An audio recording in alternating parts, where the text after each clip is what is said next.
The appellant married the daughter of respondent number 1 as per the Islamic rites and customs. 2 children were born out of the wedlock. Appellant's wife died after 13 years of marriage and within a year he married again.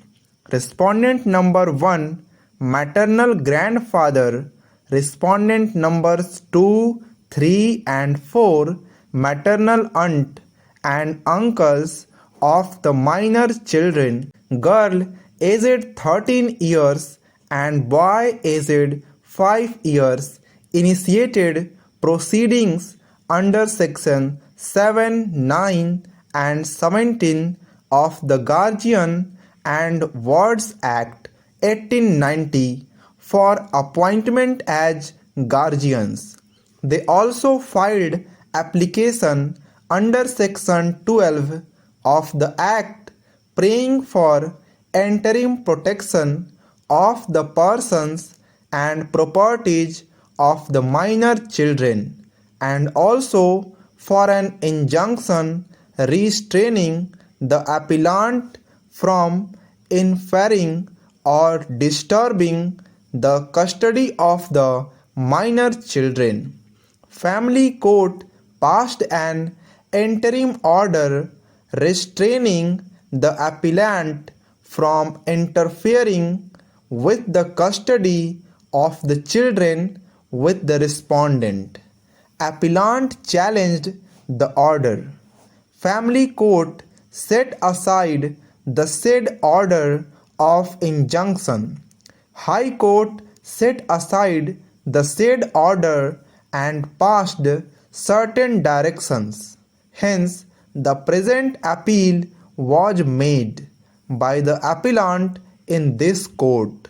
Para Sections 12 of the Guardian and Wards Act 1819 empowers court to make such order for the temporary custody and protection of the person or property of the minor as it thinks proper.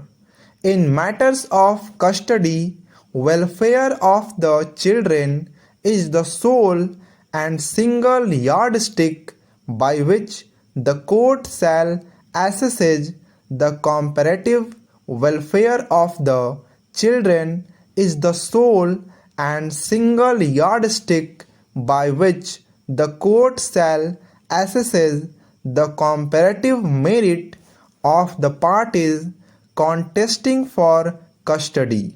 Therefore, while deciding the question of interim custody, the court must be guided by the welfare of the children, since empowers the court to make any order as it deems proper. Para.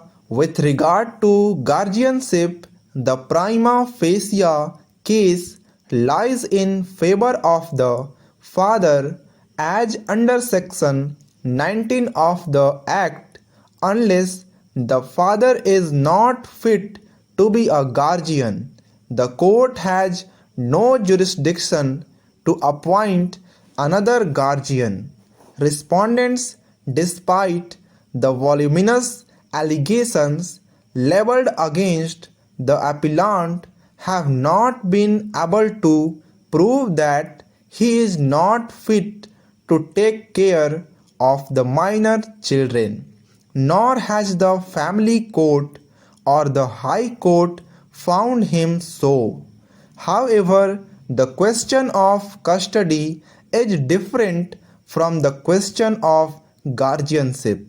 The father can continue to be the natural guardian of the children.